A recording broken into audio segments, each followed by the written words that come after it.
Hi there, CoronaTV viewers. I'm Johnny Damon. You're my bobblehead Joel today, just nod up and down if you agree.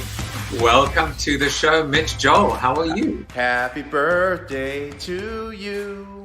And just look at those washboard abs. I know, right? Oh yeah, this is the fittest I've ever been in my life, you know.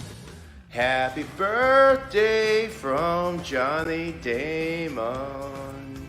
First of all, let's just do the elbow bump. It is Wednesday, May 6th. Hello, everybody. Hope you guys are well. It is not 2 p.m. Eastern Standard Time. In fact, it is 5 p.m. somewhere. It's 5 p.m. here, which means it's CoronaCocktails time. It is a time to grab an adult beverage and have a little bit of fun because God knows our life is too damn serious these days. So we're going to have a bit of fun. And where are we today? We are on the set of The Tonight Show. Jimmy Fallon has very kindly loaned me his entire set. Again, I thought at least he'd be there, but he's not there. No one's there. Yesterday, Trevor Noah, nobody there. So I can just pretty much run amok. And I actually thought to myself, you know what? I have the host of the Beancast, right? I have Bob Knorpp. And if I've got the host of the Beancast, then what am I doing, basically doing all the preamble? I should just bring the damn man on himself. In fact, I'm going to do that. Bob, welcome to the show. Hi, Joe. How are you? I'm glad to be here. I've been spending my birthday sitting around playing Animal Crossing. It's about time to, spread my wings out and talk a little bit. Wait, I'm going to pretend I didn't know it was your birthday because you'll see why later. But so happy not birthday to you at the moment. Bob Farnham, Bob to Bob says that you rule. And of course, our regulars, Joey DeMont is here. How's it going? We hope you guys are having a good time. Please grab an adult beverage. In fact, have you got one? Awesome. Well, I'm going to take the Whiskey Stone, and I'm going to really hope that I don't end up destroying my computer. In fact, I know I will. So let's just pour that. Cheers to you, Bob, to your health. Cheers to you, Joe. You know what's going to happen today. I have no idea what's going to happen today. That's why I'm here. Well, I do. I'm going to get shit-faced, but that's okay. That's okay. We're going to talk about some serious stuff, I think, maybe, whatever. Maybe. But I just thought it'd be nice actually to, I'm just playing around with a few things, to have you on as my co-host. And as I go through things, Bob, you go through them with me. And then when we're done with the preamble, which is really not even preamble, it's just amble, then we'll get into the interview. How does that sound? That sounds like a plan. All right. Well, my guest today is you. So I know this is so meta. I'm like being your co-host, but I'm still the guest at the same time. So here I am, being the guest right now. Okay, hi, how are you? Glad to be here. My film is going to be out in 5 weeks. Come see it. Oh, by the way, I'm also the co-host. And of course, you are the Hump Day interviewee or guest today. Tomorrow we have Marcus Sheridan and then Joe Delagrave on Friday. So not much to say about that, Bob, except, once again, welcome to the show as my guest. I'm glad I came on today because I get to do the cocktail version of the show because everybody else just gets a mid-afternoon when if they were drinking, they'd be judged really poorly. So I feel good to be on this particular episode. I mean, so basically what I do is I very, cautiously email one person and I go, would you like to, shift this from 2 to 5 and be like my cocktail guest? And of course, you didn't really hesitate at all.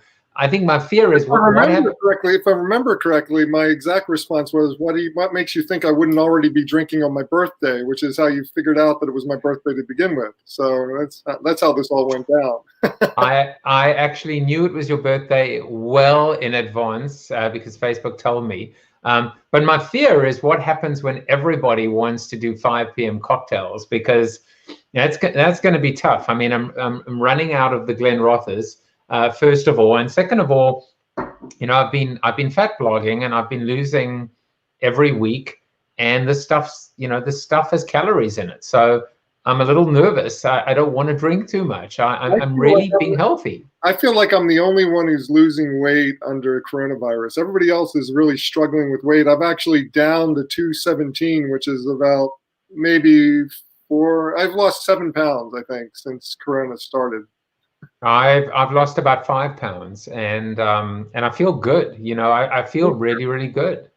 So funnily enough, I was experimenting with intermittent fasting. I'll go back to full screen with us. I was experimenting with intermittent fasting, and it didn't really work with me. And I was quite strict. I mean, at one point I did a 65-hour fast, and I was fine. I was just water and black coffee and black tea, and it was working in terms of I could keep it up, but the weight wasn't coming off.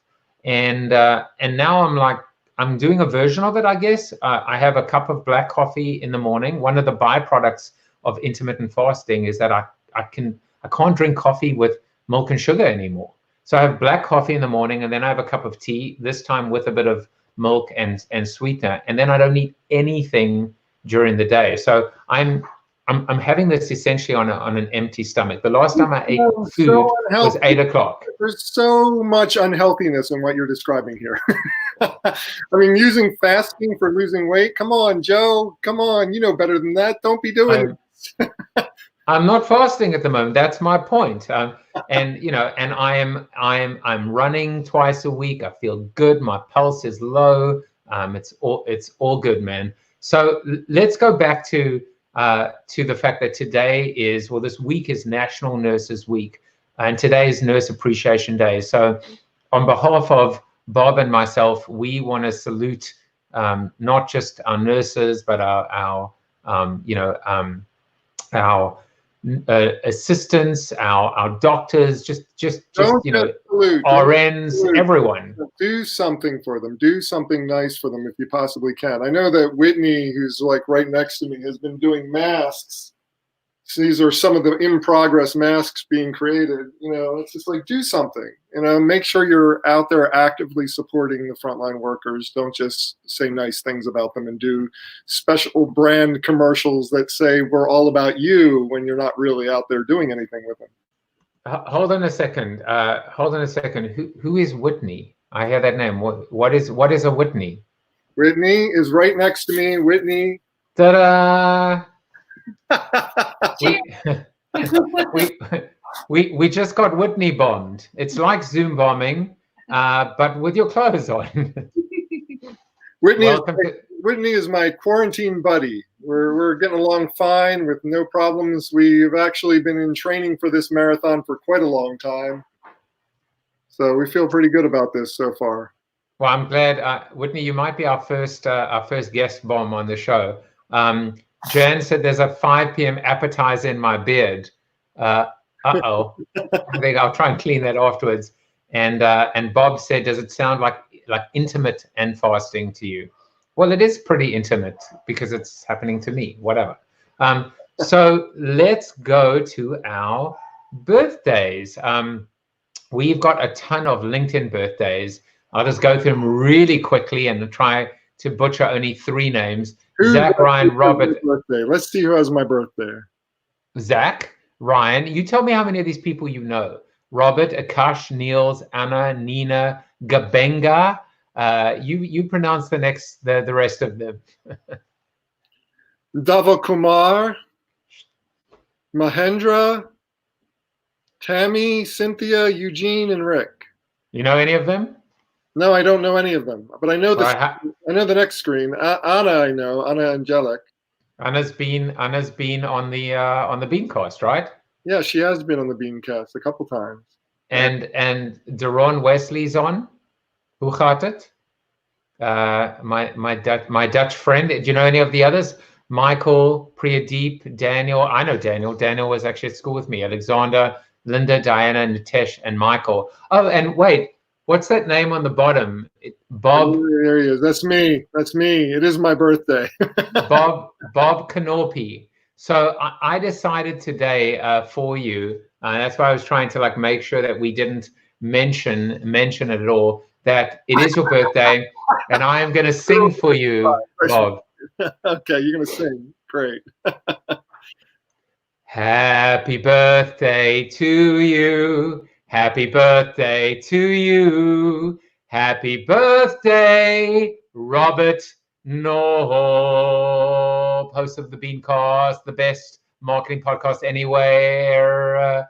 Happy birthday to you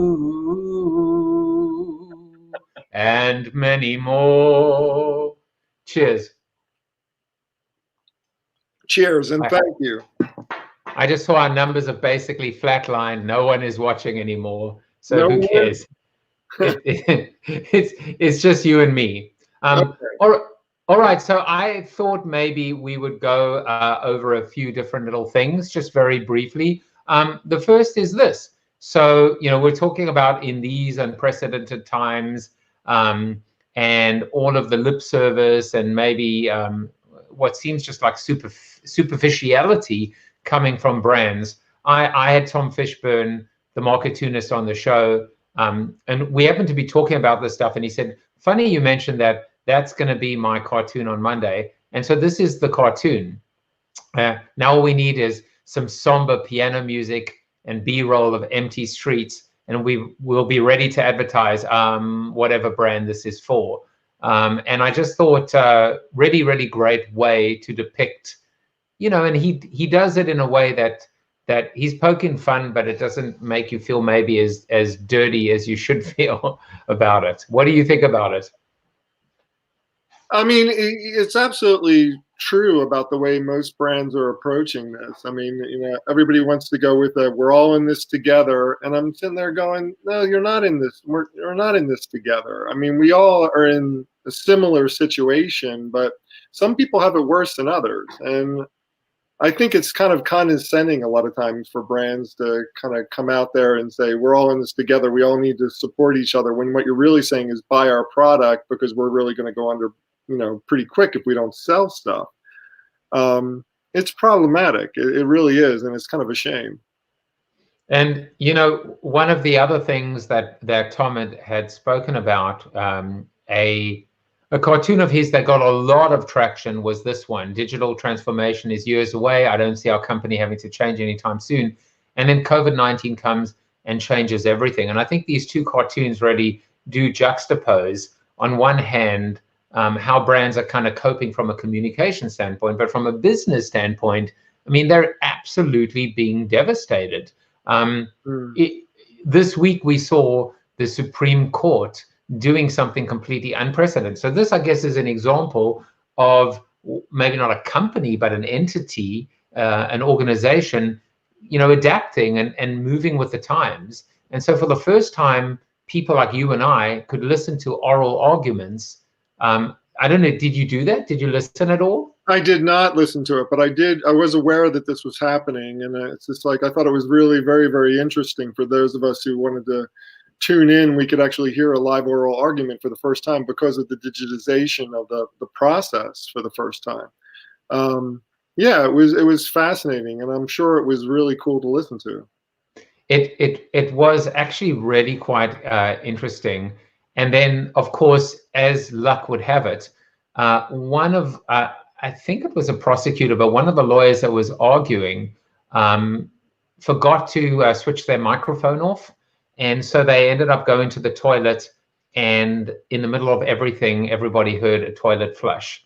So it was one of those almost like Zoom moments, but it actually happened this week where I mean, thankfully it wasn't worse, but that was an interesting little, I guess, sting in the tail. And Bob said, if the Supreme Court can pivot, can we? Well, interesting question, Bob, because the reality is we're seeing the answer is no. J. Crew filed for bankruptcy this week, and Neiman Marcus and JCPenney, but Neiman Marcus today, rumors are that they're going to be nearing some kind of a bankruptcy deal. So I think we're seeing. One of the things when I'm looking at the retail apocalypse, I mean, that's been going on for some time. I mean, there's a lot of businesses that are suffering under Corona right now that have nothing, that the suffering has nothing really to do with Corona, except that Corona accelerated a process that was already in place. When you see that Amazon's numbers are, going sky high, and they're doing great business in this time, that these other businesses have been so far behind the curve that they weren't able to capitalize on this opportunity where they should have been, excelling. There's very few businesses that are suffering right now that are truly COVID related, like the travel industry. They're totally COVID related. I mean, to a certain extent, they've been bad companies and we feel really, really bad about them. We have no great feelings about the airline industry, for instance, because they've treated us so badly and so poorly for so long. But at the same time, how we feel about them doesn't matter a thing. And it's just like they're suffering because nobody can travel right now. But retail, there's no reason that retail can't continue. If they had just been a little bit foresighted about this beforehand, they would have been in a much better place to capitalize on this opportunity, as the online retailers are doing right now and the DTC players are doing. So I'm not, the way that I've interpreted this is companies that had a buffer coming into this are doing better clearly than ones that didn't. Ones that were just skating on thin ice, that were flatlining, that were running on fumes. But I think your point is taken, and we actually discussed this on your show, that when you look at Zoom, I mean, you could say, were they in the right place at the right time? Were they lucky, Or, was this a business model? Was this an idea whose time has come? And they created this roadmap that just got accelerated. That's all that happened. Right. Zoom is a weird thing because they're not the first player in that space. I mean, they're not even the first to make it easy to send a link around and, just quickly sign up without having to be a member of the service or something like that. I mean, there's been other players. I mean, one of my previous sponsors was doing that a couple of years before Zoom was even on the radar. But Zoom was the one who capitalized on it. Zoom did all the groundwork in a big way. They're the ones who got into every single one of the universities and got into every single one of the major corporations that they could get in that wasn't already a Microsoft Team organization. And it's just like, and they laid a groundwork to become a common denominator, something that everybody recognized. And the fact that they were doing it as a freemium model was truly inspired. And that really helped them to capitalize on this like none of the other players. I mean, even Microsoft Teams started copying them after about a week into this. They started doing the free to play type thing.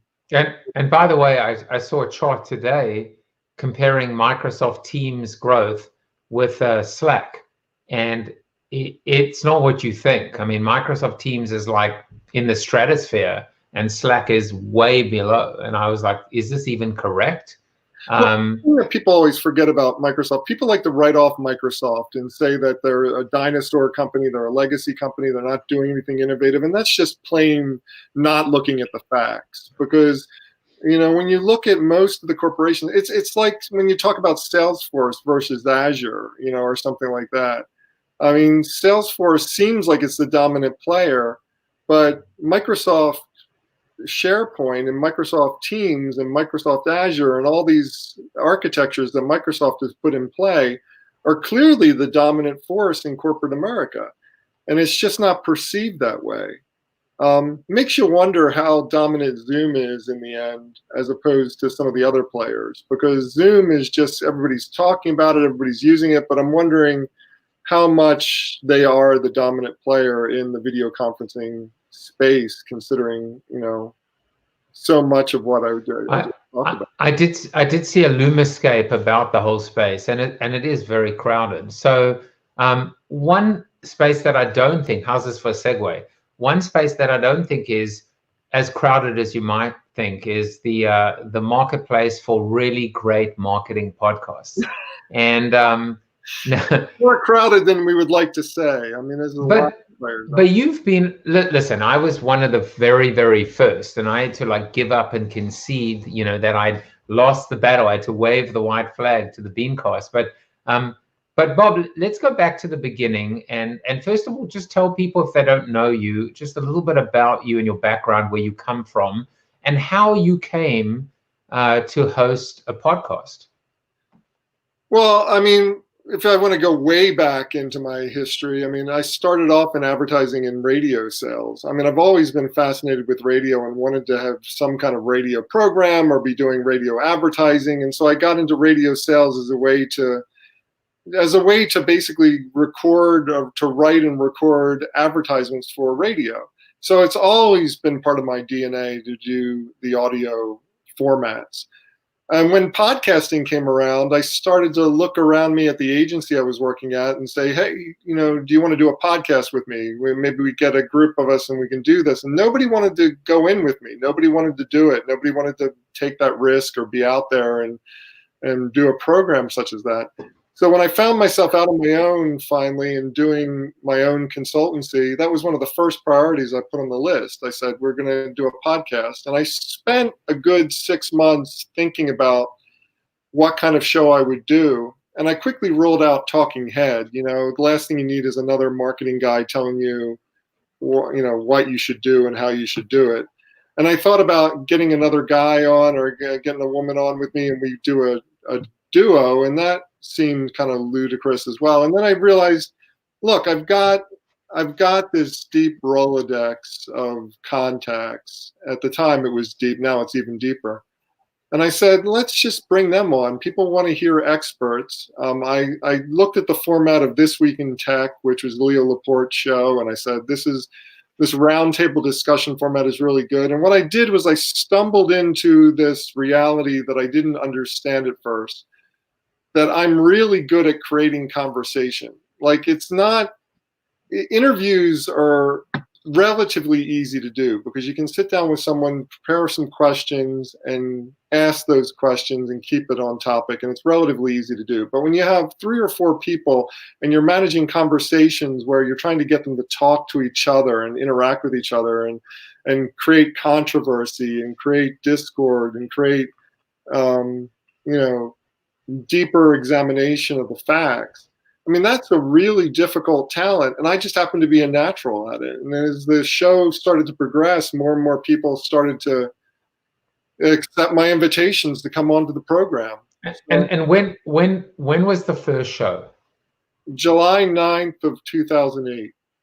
I mean, that's unbelievable. So 12 years. How many episodes now are you into? Are you deep into? I'm just about to roll over 600. I've been doing about 50 shows per year since the beginning. I've never really taken a break from it. Take a week here or a week there, depending on. So let's go back to the first one. Do you remember who your guests were in the very first one? Yes, as a matter of fact, I do. Al Gadbit. Oh, no, I thought I had it, but it's just like, it was 2 women that I know from the industry. One was working at Discover Card, one was working at GM. Karen Eben at GM. So interesting. 2 clients, 2 brand marketers, and I don't know any of them. I mean, I don't think I've been on with them as well. Yeah, Karen's great. Karen used to be, before she retired, was the head of all analytics for GM. So she was like a powerhouse over there. And Al Gadbit is one of the best email marketers of his time, one of the first email marketers. He had so many great insights that I still quote today. I use it in my class at NYU. It was so, interesting and insightful in terms of how email marketing works. So you start this show, right? That's been going now for 12 years. How does it change? How does it morph? I mean, I think for people that are watching this, thinking about creating content, thinking about, in a way, it's almost like how do we give people an unfair advantage so that they can compete with us one day? I mean, I'm going through it right now. I've been doing this CoronaTV for a short period of time, learning, making mistakes, getting better, kind of doubling down and sometimes pulling back. How did the show change for you? How much has it changed? Or in fact, hasn't it changed in terms of the panel format and the weekly format? That's one of the things that I'm most proud about. I spent a lot of time ahead of time scripting out and putting together the format of the show. And largely, it hasn't had to change much at all in all the time I've been doing it. I mean, the only major change came when I did the topics to watch for the end of the show. That was the first change. I think it was Bill Green suggested that. And I went from 5 main topics to 4 main topics, and then let the guests choose one topic that we should all watch for the coming week. And then that's the only thing that's changed over time. I went to the ad fail 5 after that, and after the ad fail 5, we went to the good, the bad, and the ugly, which quickly became the fair, fail, foul. Which are really small, minor things. I mean, the format has stayed the same. So that's an interesting learning for me and for people, I think, watching, which is you kind of had a format, weekly panel discussion, and you've stuck with it. People like repetition. They like to hear the same guests over and over again. They like to hear the same basic structure of the show. I mean, these are basic understandings of how shows are put together. The Tonight Show has not, The Tonight Show has not changed formats in 50, 60 years, really. I mean, it's gotten a little bit updated here and there around the edges, but you still have a monologue when the guy comes out. You still have, a little segment with some humor. You still have the interviews with guests. They don't change the format because people like that formula. And that's what I went for. I went for the formula. I went for the guests who became recurring voices. I tried to establish things like that. Bob's not drinking enough, according to Bob Farnham. Okay, sorry, I'm talking too much. I can't help it. So actually, while you're drinking, Bob said, "Did you use hot water to make your ice cubes?" I did, and it still is not completely clear. So we're gonna have to do a little maybe a live stream with me making my ice cubes or something. But Bob actually asked a real question, which is surprising. But he asked a real question. He said, Bob 1 asked Bob 2, or Bob 2 asked Bob 1. Did you ever think about, this is a good question. Did you ever think about stopping? And I have thought about stopping seriously in the past. I mean, it's a lot of work and it's not always gratifying. Most of the time it's pretty gratifying to have interactions with professionals, and it's gratifying to have the actual conversations on the show, because I feel like I've become smarter and I feel like I'm delivering a service to the community. But there's no doubt that I thought about quitting here and there. But I think the thing that stops me is kind of an insight that you get from a lot of people who've done these types of programs for a long time. Your identity gets wrapped up in it. And to quit it is almost like killing a part of yourself. There's so much of my identity. I mean, I know that every Sunday night I'm going to be talking with the smartest marketing minds in the world. I need to be ready for that. And yeah, Joe, you're one of them. I know. Yes, Joe. Joe, you're smart. But your identity gets tied up into it at a certain point. I mean, I don't think people really understand that unless you've done something for a long time. Like in our culture, especially younger professionals, they end up staying at a place for 5 years and they go to the next place for 5 years. We don't have that culture of 23 years at the company.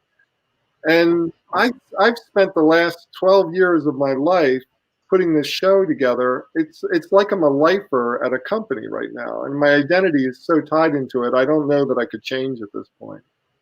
So I have to tell you, like right now, I think someone I just saw a laughing face on Facebook, but that clearly was in reference to that and that.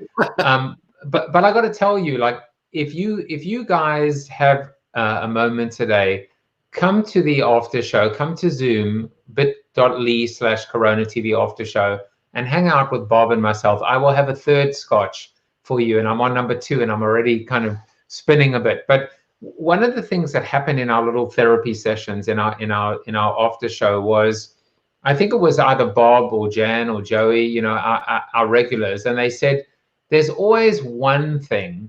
Like there's one thing, a minimum of one thing that they take away from every show. And they have, you know, Joey and Bob and Jan, they almost haven't missed a show. And I think to myself, like, either what do these 3 know that the rest of the world doesn't?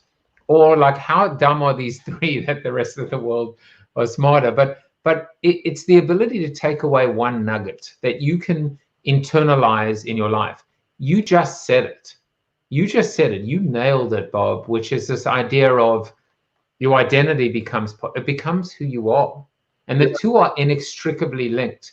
And I think if I may reframe what you're saying, it's less about the people listening and it's more about you in a way. This is who you are. This is how you operate. This is what energizes you and what motivates you, because it is your life's work. Well, that's how I started out this whole thing to begin with. I mean, I said I'm going to put out the best show I can, one that I wouldn't be ashamed if a New York producer heard it and thought it was a radio program. I mean, it's just like I really wanted it to be that quality, but I was going to do it for myself and for the people I was talking to and the 50 people who were going to download it, because that's exactly how many people listened to the first show, was 50 people.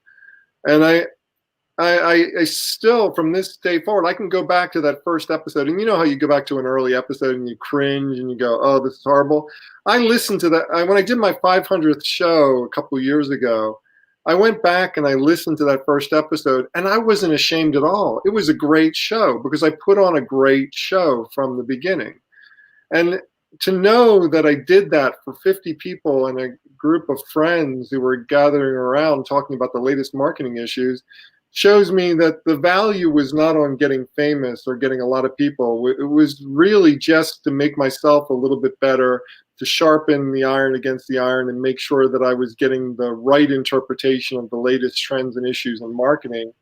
And I was able to offer that to my clients and to my friends and to anybody who wanted to participate. And, you know, and I mentioned that I keep the guests recurring, and I very rarely introduce new people to the panel because I want it to be an exclusive club. I want it to be something that people yearn to do, and it be a speaking engagement that is on par with any conference, because you need to be invited to be on the Beancast. You know, you need to be somebody who's worth being on the show before I'll put you on.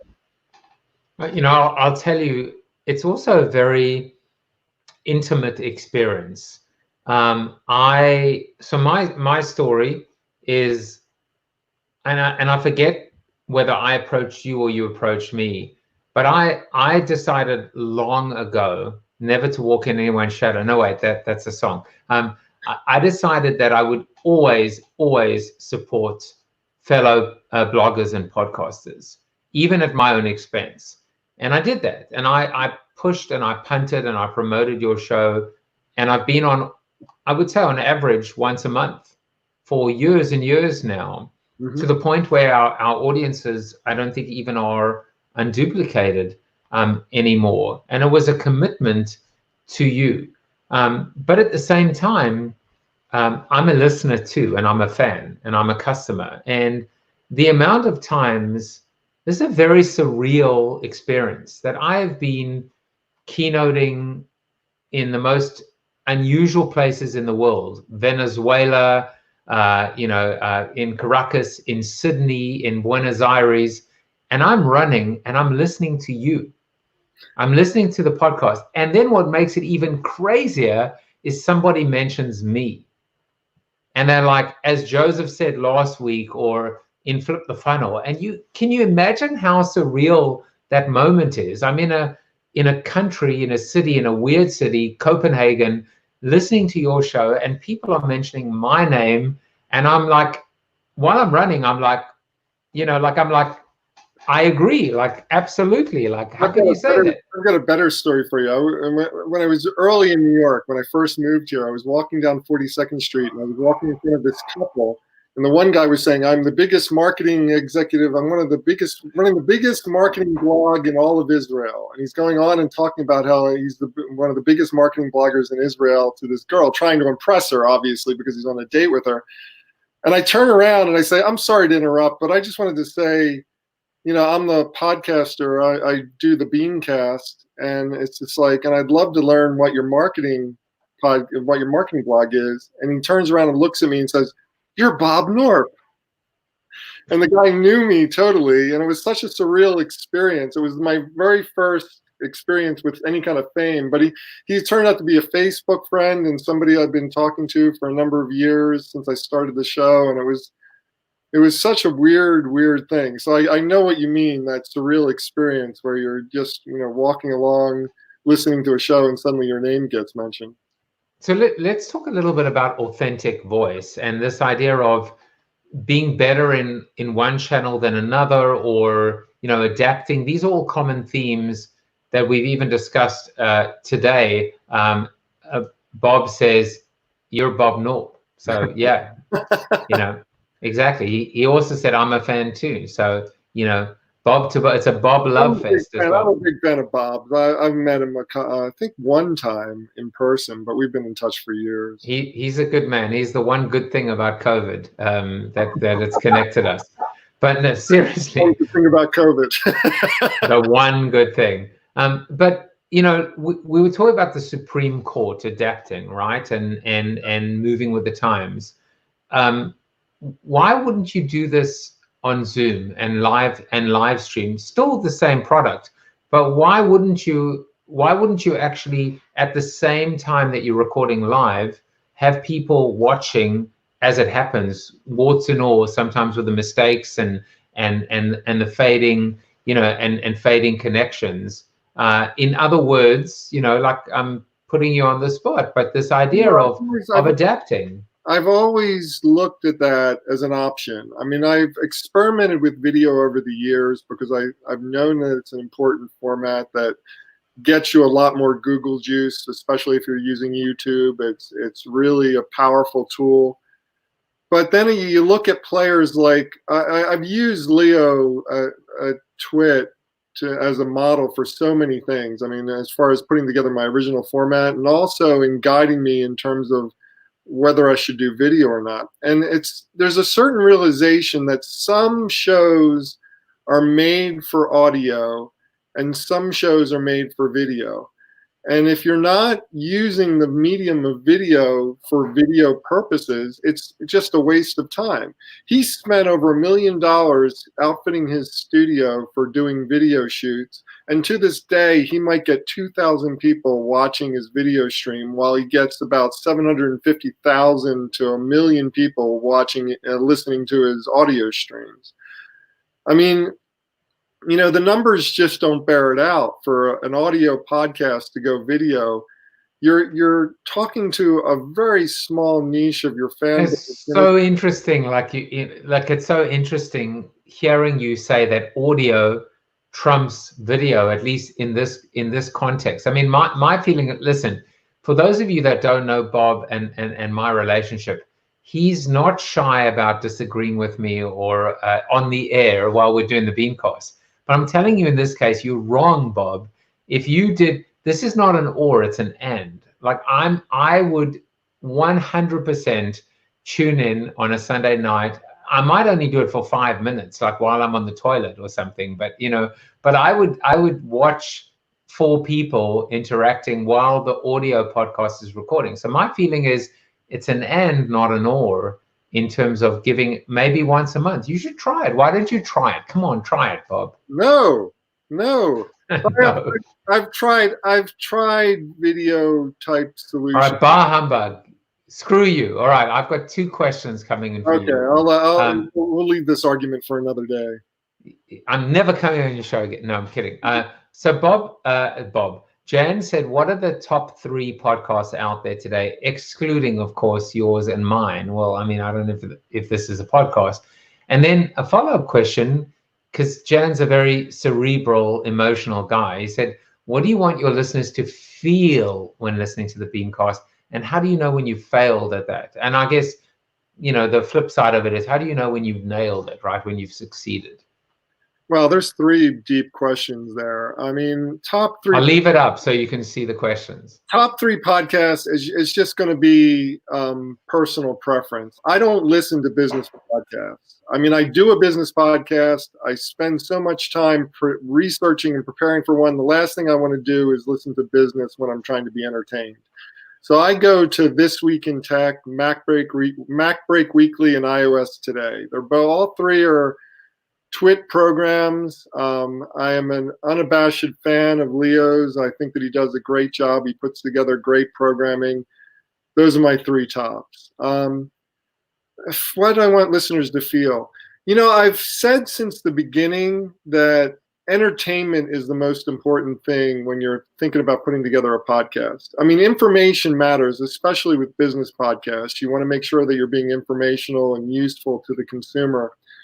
But at the same time, if it's not entertaining, why should they tune in? If you're not paying attention to the entertainment value, you're just wasting people's time when they're trying to be entertained. So I want them to feel entertained. I want them to feel satisfied. And as far as knowing when I've done well as opposed to when I failed, I am the worst at determining that. You would not believe it. Like every time I feel like my show is really, really great, if I just did a great show, I'll get no response from it. But these weeks that I do these really lame, lackluster, low energy shows that I feel like, oh man, that was a real bust, those are the weeks that I get lots of comments. So I've learned over the years not to try too hard. And I think that's the secret for me. It's just like, I don't try too hard. I just go in there and let the conversation evolve as the conversation should evolve. And if people aren't talking a lot and the subjects are a bust, I just let it go, because you never know what people are going to respond to. If they get one nugget out of it and they feel like they've been entertained appropriately during the show, it doesn't matter how you feel about it. It matters how they felt about it. So there's no real way for me to know when I've done well as opposed to when I haven't done well in putting together the show, other than hearing back from the listeners. You see, I mean, that's another absolute pearl of wisdom. And I think, because I'm internalizing it as well, thinking, clam. huh? What? A big oyster. I'm full of pearls. You are the pearly oyster at the bottom of bikini, in the bikini bottom. You are the Patrick Star to my Mr. Krabs. I do not have crabs. No, I mean, I think that's the challenge, right? As a content creator, I'm using CoronaTV as a live case study. I'm trying to share publicly what I'm building and why I'm building it and what I think will come. And John Krasinski, who is in my celebrity top 100 in my Great Celebrity Experiment Challenge, he's an actor. He's an actor. Does that mean he's more talented than you or me or anyone watching? No, he just happens to be an actor and he has notoriety. And so while he's sheltering at home, he starts a little show called Some Good News. Now, is he talented? Of course he is. Of course he is. He's an actor. He's a talented guy. He's a creative guy. Does he have a team, a whole production team? Absolutely. Does he have resources that you or I don't have? Absolutely. Overnight, he's got millions of subscribers and viewers. And then you look at you and I plugging along. I mean, me at the beginning, you well down the path. And it's hard and it's challenging to think about, do you throw in the towel? How long do you keep on going? Why are you doing this? I think you've hit all of those things, Bob. And I think the most beautiful thing that you said is don't try too hard. Don't overthink it. Don't look at the numbers. Don't worry about it. Just do it for yourself and do it for the right reasons. And hopefully good things will come out of it. That sounds like a good way to sum up what I said. You're not drinking enough. I'm drinking.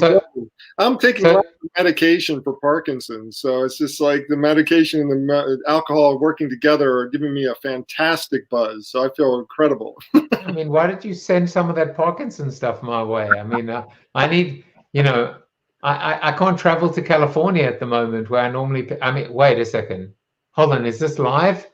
Can I edit that? So Chris Hambley, who is also a content creator, he said, with so many formats and platforms around like Blink, Audible, YouTube, etc., have you found you continue to get as many listens? And is the success down legacy? I'm not sure I understand that question fully, but I mean, yeah, with so many formats around and platforms, there is a little bit of kind of second guessing about where to put your programming. I continue to side post my show on YouTube. I started that about 2 years ago, and I have exactly 2 listeners on my YouTube show version of the podcast. It's not generating any kind of traction at all. I continue to find that iTunes generates the most listeners. People, when they think about podcasts, they still think about iTunes as being the kind of central repository. I'm listed on all the other players. I'm not listed on the exclusive platforms like SoundCloud. I mean, I don't do SoundCloud. I probably should, but I just don't, because it's just like, at a certain point, you have to call it and say, these are the platforms I'm committed to. I'm not going to put that much effort into it. The only reason I continue with even YouTube is the fact that I'm on C-Suite. Yes, please. I'm on C-Suite TV. Was that another drink? Yeah, I'm getting a second. So, all right, make you full screen so we can see Whitney passing. There she is. Hi, Whitney. She just ducked. C-Suite TV requires you to be on YouTube as far as your file. So Jeff Hazlett over there, former CMO of Kodak, he continues to give me a spot on that network. I don't know why. He does it for me, lets me be on there. I think it's because I'm generating as much content as I am. But I think, Bob, I mean, if I may interrupt you. Go ahead. If I may, the challenge, of course. You're going to mansplain to me now. Mansplain to mansplain. No, but the thing is, it's like we don't really know what the formula is, and it's very fragmented. So I do the show on Facebook, on LinkedIn, and YouTube Live. Mm-hmm. I agree with you. YouTube, there's like almost nothing happening. But the only thing about YouTube is it's a channel. So Facebook doesn't have it. LinkedIn doesn't have it. The only place that is a repository, not a suppository, but a repository for video content is YouTube. So that's the URL that I send people to, but there's no life or action happening there. What? It goes back to my thought about whether or not you're doing a video show or you're doing an audio show that has video. I mean, it's just like a video show is like people, but it's never going to be a video show because those shows are built around the graphics. They're built around the interactions, the sight gags, and the things that can only be done on video. I mean, demonstration. That's what makes the difference. I mean, it's just like if you want to do something on YouTube, you need to make it all about being a video program. And it needs to be built from the ground up. And believe me, I've thought about things. There was one belated idea that I had a long time ago of doing a puppet show, a marketing puppet. I mean, it's just like it would mix the best of marketing, advertising, and put it in the mouths of a Bayou puppet. It's just like that I created. It was a stupid idea, and I was talked out of it. But do you know who did that? Who actually was my producer when I started Jaffe Juice TV was Lauren Feldman, 1938 Media. He had puppets, and he had parody puppets. Like you did not want him to have a puppet of you because that indicated you had a certain degree of visibility and notoriety, but also he would destroy you.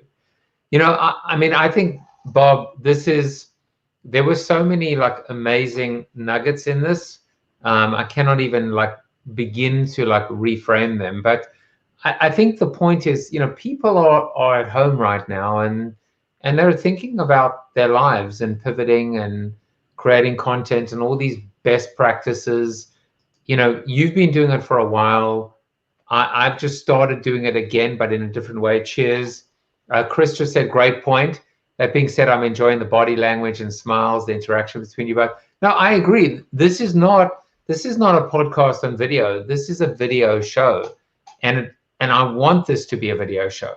I want this to be visual, and I want this to be interactive, and I show video as well, and visual aids. Like, I want this to be video. I always say, my little self-deprecating joke is, they said that I had a face for radio. You too, Bob. I'm kidding. Look how good looking. My wife says you're so good looking. I agree. I think he is too. And I'm like, no, you must be thinking of somebody else. Bob? Nope. No way. It's just because I'm able to cut my own hair under COVID. You must be thinking of Saul Colt, but I mean, not Bob Knorpp, but no, but I saw the cut. But the thing is, it's finding your groove, right? It's finding whatever that authentic voice is, as I was saying. And I think, like, in some respects, like having Chris on and commenting and being able to interact with him, like in this respect, this is great. And also, by the way, the minute that the show is done, it's live right now. And the minute it's done, I don't have to edit it at all. In fact, I can't edit. I can't edit the Facebook. Maybe I could, but I don't want to.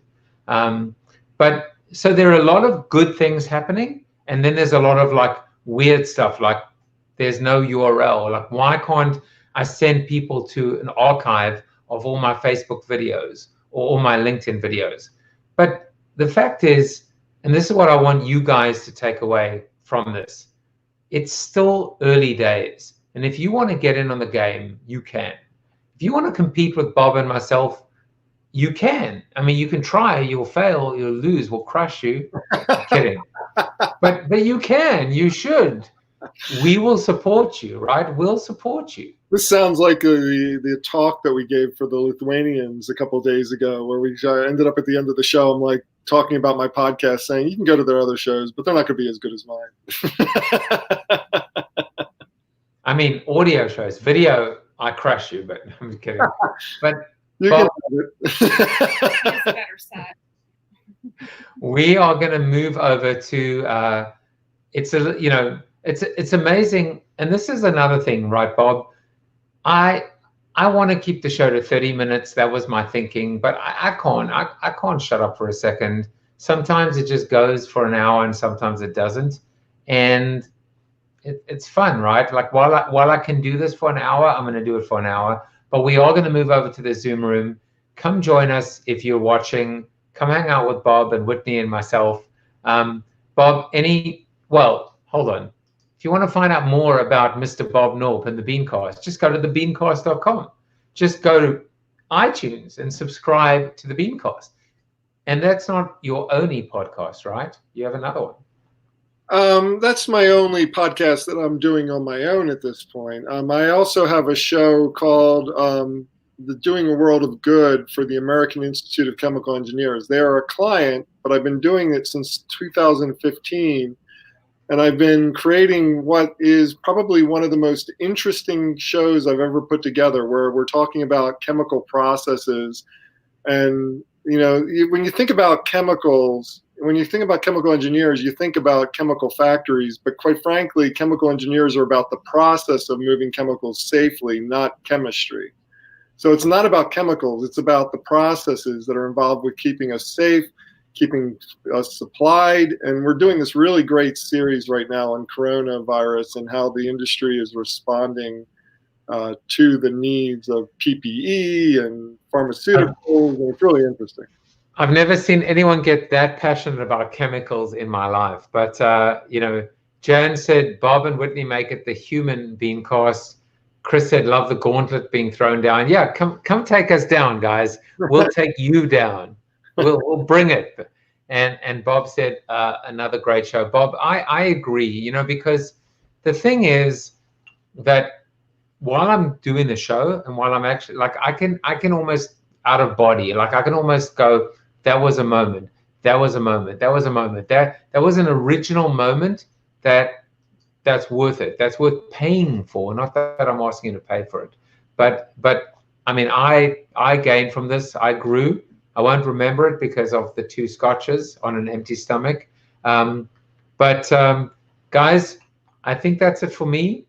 I've verbal diarrheaed enough. Bob, I'm going to give you the last few words. How can people find you? How can they get in touch with you? How can they hire you? And then we're going to go over to the Zoom. Really, anything you need to know about me is at thebeancast.com. That's where you can find show notes about the show. You can find information about advertising on the program. You can find out how to consult with me. You can find out information about other shows I've done in the past.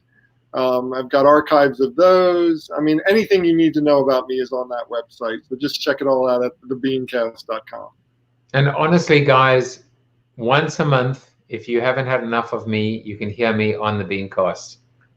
Yes, you can, because he makes sure to make sure that I send him an invite or make sure that he's booked for one of them. That was a threat, not a promise. All right, I'm just going to remove him from that. Anyway, I want to thank Jimmy Fallon for loaning me his studio.